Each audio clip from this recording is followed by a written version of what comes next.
you're a fan of Casamigos, that's totally fine, but I have 11 tequilas that I think you should reach for instead the next time you're grabbing a bottle. Make sure you stick around to the end because the last one is the one that got my Casamigos friends to convert. When it comes to tequila, there's a lot of stuff out there, from cheap, unpalatable mixtos to crazy, ultra premium stuff that would take me more than a month's salary to pay for. What makes tequila great is ultimately up to the person drinking it. Some people love doing shots of Cuervo, some people love making margaritas, and some people, yeah, I'm looking at you, will only drink Casamigos. But if you're ready to branch out and try something new, then keep watching because I have 11 options for you that you definitely need to put on your list for your next order. Hey, you know it's actually 8 alternatives, right? Not 11. It's 11 including Casamigos. Oh. Before we get into it, a quick crash course on what tequila is and how it's made. It all starts with Blue Weber agave. It takes years for Blue Weber agave to grow enough for it to be harvested for use in tequila production. Some big producers harvest a little younger than they should, and some producers let them grow up to 10 years before they harvest. And that does make a difference. Those younger agave plants, you wind up with a more astringent and green flavor profile, whereas the older agave plants, you're gonna get more rich, deeper, sweeter flavors. That's not the only way that sweeter flavors can be achieved in tequila production though. The laws that govern tequila production do allow for 1% of what's in the bottle to be additives. Now, there are rules on what these additives can and cannot be, but that 1% is enough room for a producer to cover up their choice to use younger agave plants. Once the agave is harvested, it's up to the producer to choose how they want to cook that agave. Now, they can use old school brick ovens, industrial diffusers, or pressure cookers to do this. Then they decide how they want to crush that cooked agave. They can use Tahona stones, roller mills, or again, diffusers. Once it's crushed, they decide how long they're going to ferment it, what yeast they're going to use, and then how they distill it. So it's all of these choices that go into the flavor profile, quality, and purity of the tequila that you're buying. Now, I don't mean to pick on George Clooney. My mom had me watching ER when I was really young, and I remember enjoying it, but I don't think Casamigos is exactly the premium brand that everyone wants it to be. We're gonna look at Casamigos Blanco, Reposado, and Añejo, and then I'm going to tell you what, in my expert, infallible, all-knowing opinion, are better options for each. Real quick before we start, head down in the comments and tell me what your favorite tequila is, and then watch through the rest of the video and see if I mention it. Casamigos is made with 100% Blue Weber agave. It's not a mixto, which would mean that they're using Blue Weber agave and also adding in some grain alcohol. So that's a good start. They claim they're roasting their agave for 10 times longer than everybody else, and that they're fermenting it for twice as long. When you look into the wording that they're using in their marketing, they're telling us that they use brick ovens, which is good, and they take 72 hours to roast their agave, also good, but they're referencing nondescript other producers and saying that they only steam their agave for 7 hours. While that may be true for plenty of producers, there's also plenty of producers that's not even close to true for. They also say that they are fermenting for 80 hours, which again, good start, but again, not really sure where they're getting their information about other producers to claim that they're fermenting for 2 times longer, because there are plenty of producers out there that are doing just about the same thing that they are when it comes to fermentation times. So while there is some truth to their marketing, it doesn't really mean anything when you think about the other tequila producers that are making premium, high-quality tequilas and are doing the exact same thing. I'm going to draw some conclusions here just based on what I know about Casamigos and my experience tasting them. Casamigos is heavy on the vanilla. Even their Blanco, it tastes like vanilla, which doesn't really make sense when you think about where vanilla comes from when it comes to aging spirits. So the flavor of vanilla really comes from contact with a barrel. If a tequila is not resting for any real period of time inside of a barrel, which would be a Blanco tequila, and you taste it and you're tasting vanilla, that means that vanilla flavor has been added. If you're okay with that, that's totally fine. And there are going to be some tequilas on my list that may or may not have additives like that. But when something tastes that heavily of vanilla and it's unaged, of course, it's not proof that they're adding vanilla flavoring, but given the fact that they're allowed to, and it's a huge company that probably has to harvest their agave hearts pretty young, it would make sense that they're using that vanilla flavoring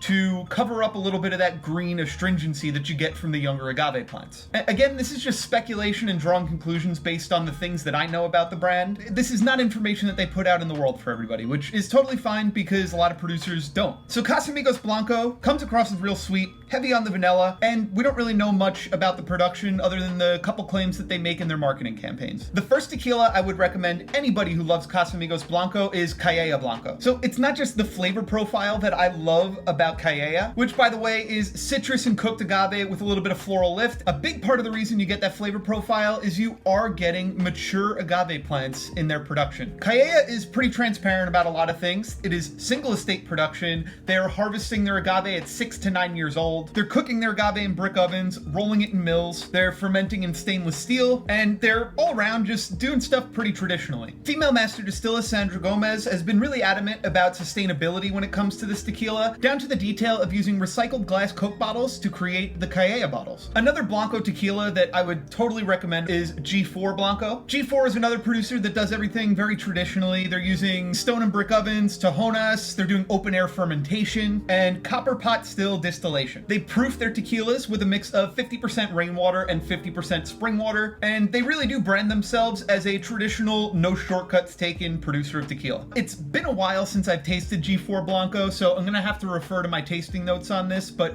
I can tell you before I even look at it, it was delicious and agave shined through more than any other flavor in the profile. So where do I have these? So we're looking at cooked agave, black pepper, earthy minerality, citrus, clean, crisp, and slightly sweet. Now, G4 is a producer that explicitly labels themselves as additive free. So if you are somebody who wants to get away from tequilas with additives, this is a great option for you. And the third Blanco tequila that I want to look at is El Tesoro. This is another producer that's doing everything pretty traditionally and old-fashioned, cooking in old brick hornos, which hornos basically just means oven, but when a producer uses the word hornos, you can bet that it's not a big industrial size oven, and it's a more traditional handmade, smaller piece of equipment. And that makes sense because they do label themselves as a more traditional small batch producer. So El Tesoro Blanco is very agave forward. That's where you're getting the sweetness from in their Blancos. It's herbal, a little minerally, and a little peppery, just like a good additive-free Blanco should be. El Tesoro, Calleja, and G4 all make incredible Blancos that I would definitely advise you reach for next time you're grabbing tequila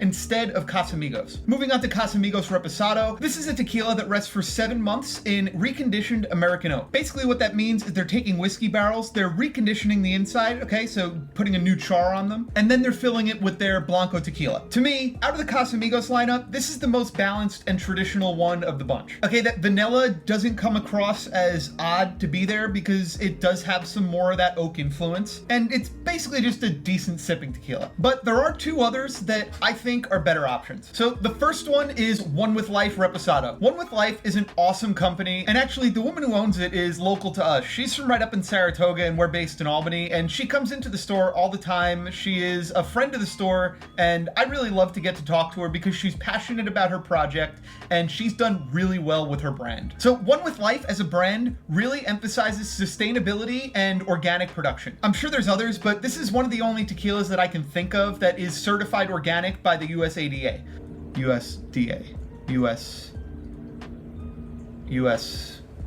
Who does that?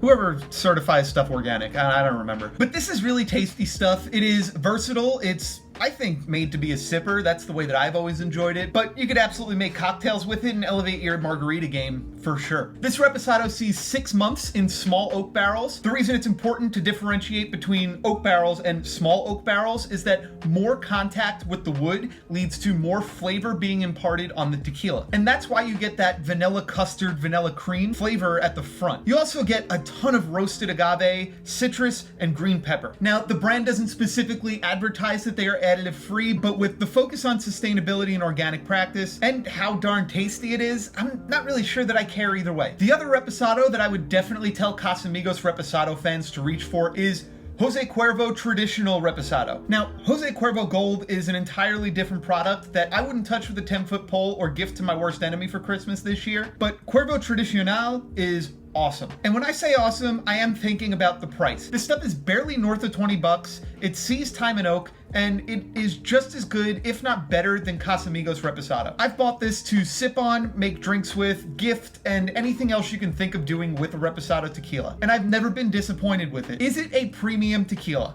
No, not by any means. Is it under $25 and totally serviceable? Yes. And when it comes to getting value like that, spending half the money on a bottle of tequila, I don't really think there's any thought that has to go into it. The next time you're in a store, either grab One With Life if you want something better, or if you want something just as good for half the price, grab that Jose Cuervo Tradicional Reposado. There's no reason not to. Now we're gonna look at Casamigos Añejo. The flavor profile on this, for me has always come across more as like a whiskey than a tequila. It is so heavy on the vanilla and has so much oak influence that it barely even registers as tequila in my brain. That doesn't mean there's anything wrong with that. There's rums that I adore, like Kirk and Sweeney, that I always call a whiskey drinker's rum, and this can be a whiskey drinker's tequila if you want. First tequila I would tell you to reach for instead of Casamigos Añejo is Herradura Añejo. This stuff is crazy good and the value is wildly skewed compared to Casamigos Añejo. I don't know off the top of my head how long Casamigos is aging their Añejo for, but I can tell you that Herradura is going 25 months, which is more than double the legal minimum of 12 months for an Añejo tequila. A lot of producers, when they're going that long in barrel, you'll see them in our lockup in the back of the store for $100, $150 or more dollars. But Herradura comes in right around $50. So this is another one where cooked agave is absolutely part of the flavor profile, along with sweet oak, vanilla, caramel, toasted almond, and a little bit of spice on the back end. Everything is produced on the estate. They're using wild yeast from the fruit trees nearby, and everything is done ultra traditionally. So Herradura Añejo for less money than Casamigos Añejo, I think that one's a no-brainer. The other Añejo that I would tell you to grab is Cantera Negra. So this is an Añejo tequila that rests for at least 18 months. This stuff is smooth and warm. You get plenty of that vanilla flavor, but it doesn't come across as cakey. It comes across as tequila that's been sitting in oak. You also get plenty of cooked agave on the palate, along with some citrus, some earthiness, and like I mentioned, that vanilla note. Finally, the last one on my list is Curamia Añejo. This is another woman-owned tequila brand, and the woman also happens to be local to us. She's from Albany. Now, Maria is awesome. I've known her since I came into the industry almost 10 years ago, and she's always been a friend to the store and a blast to hang out with at events. And a few years back when she came out with Curamia Tequila, I was really excited. Not just for her, but also to have another really good tequila option to recommend our customers. It took a few years before we saw Curamia Añejo, which makes sense because you gotta let it sit for a while. But when it finally did come out, it became my favorite of the lineup right away. This tequila is super complex. You're getting guava, orange, roasted nuts, vanilla, roasted agave, tobacco, and some like underbrush, fresh woodsy kind of stuff. I know they're using new oak for all their barrels, and they're doubling the amount of time necessary with 24 months in barrel. So Curamia really does go above and beyond to make sure that they're giving you a great option for a great price. Because this is another one that's cheaper than Casamigos Añejo, but giving you way more for your money. All in all, if you love Casamigos, go ahead and keep on buying it. You're not gonna hurt my feelings, but if you are looking for something new to try, that's 11 awesome options for you to grab the next time you're in the store. With all the options out there, I feel like there's no reason people should stick to just one thing 24/7, 365. Although you probably shouldn't be drinking tequila 24/7, 365. But we don't judge around here. So the next time you're looking to buy a bottle of tequila, go ahead and click one of the links in the description of this video, and you can order it right on EmpireWine.com. These 11 options are awesome if you've never tried them before, and they're awesome if you have. So thanks for watching, hit the bell, give me a like, do all that YouTube stuff, and I'll see you here next week. Adios.